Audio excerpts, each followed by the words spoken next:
नमस्कार, छाया home kitchen या YouTube चॅनेलवरती तुमचे स्वागत आहे. आज आपण बनवणार आहोत चॉकलेट केक.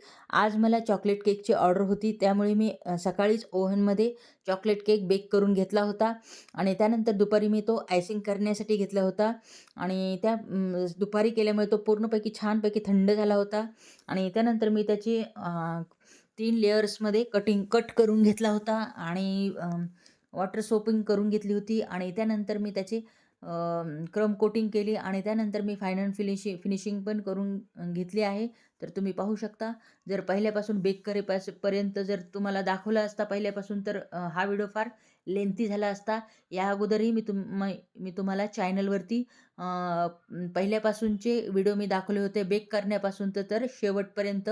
मग त्यामुळे तुम्हाला या केकची फक्त आयसिंगच दाखवणार आहे. तर तुम्ही पहिले व्हिडिओ माझे पाहू शकता. जर तुम्हाला या या अगोदरचं जर पाहायचं असेल तर बेक करण्यापासून जर पाहायचं असेल किंवा कटिंग करण्यापासून तर पाहायचं असेल तर तुम्ही माझ्या अगोदरचे व्हिडिओ केकचे पाहू शकता. 2 ते 3 व्हिडिओ मी या अगोदर टाकले आहेत. त्यामुळे हे फक्त मी क्रम कोटिंग आणि फायनल फिनिशिंग करून घेत आहे. हे क्रम कोटिंग आणि फायनल फिनिशिंग झाल्यानंतर मी याचे डेकोरेशन करायला घेतले होते. कस्टमरची डिमांड होती की आम्हाला पिंक आणि व्हाईट याचं कॉम्बिनेशन पाहिजे होतं. त्यामुळे मी केक हा व्हाईट कलरचा ठेवला आणि त्यावरचे फ्लॉवर मी पिंक कलरचे केले होते. त्यामुळे दोन्ही कलरचं कॉम्बिनेशन आपल्याला मिळेल. तर अशा प्रकारे मी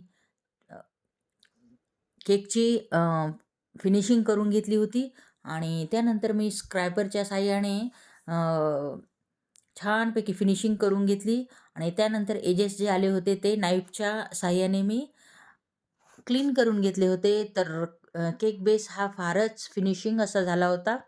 केक फार फिनिशिंगमध्ये झाला होता, तुम्ही पाहू शकता. आणि पिंक आणि व्हाईटचे कॉम्बिनेशन तर अप्रतिमच असे दिसत होते. कस्टमरला हा केक खूप आवडला होता. त्यांनी त्यांचे रिव्ह्यू हे मला फोन करून दिले होते, की आज फार भन्नाट केक असा झाला होता. तर पाहू शकता आपलं केकची फिनिशिंग फायनल पूर्ण झालेली आहे. आता त्यानंतर मी यामध्ये फ्लॉवर डेकोरेशन करून घेणार आहे. हे पाहू शकता किती मस्त असं फिनिशिंग झाली होती. त्यानंतर मी या नोझलच्या साहाय्याने मी फ्लॉवर काढून घेतले केकवरती.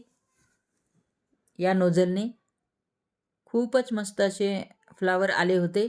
आपली क्रीम जर चांगली बीट झाली तर फ्लॉवर पण खूप छान येतात आणि केकला फिनिशिंग पण फार छान येते.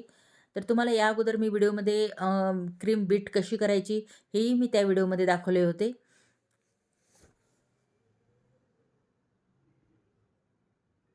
तर पाहू शकता किती गोड कॉम्बिनेशन हे दिसत आहे.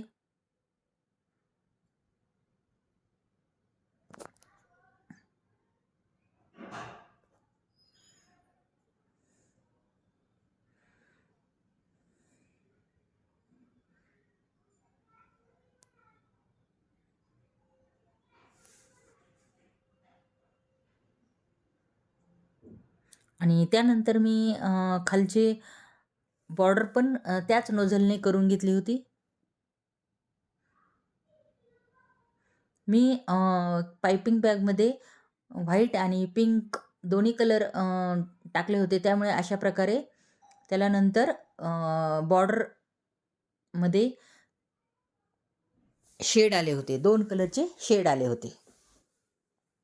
तर पाहू शकता या शेडिंगमुळे केक हा खूपच सुंदर असा दिसत होता.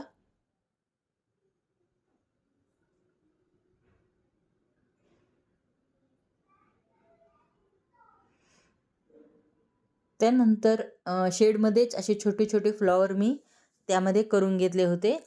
तर मध्ये रिकामी जागा वाटत होती तर अशा छोटे-छोटे फ्लॉवर केल्यामुळे छान असं भरून बॉर्डर दिसत होती आणि रोज तर खूपच सुंदर अप्रतिम असे वाटत होते.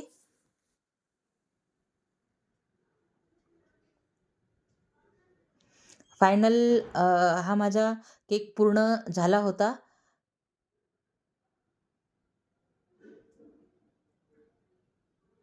त्यानंतर मी त्यावर नाव टाकून घेतले होते आणि हॅपी बर्थडेचे टॅग पण लावून घेतले होते.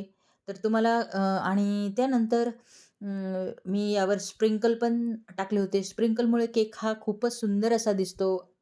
अतिशय अप्रतिम असा वाटतो. तर तुम्हाला कसे वाटले या केकचे डेकोरेशन? जर तुम्हाला हे डेकोरेशन खूपच चांगले वाटले असतील, तर तुम्ही लाईक आणि सबस्क्राईब करायला विसरू नका. पुन्हा भेटू एका नवीन रेसिपीमध्ये.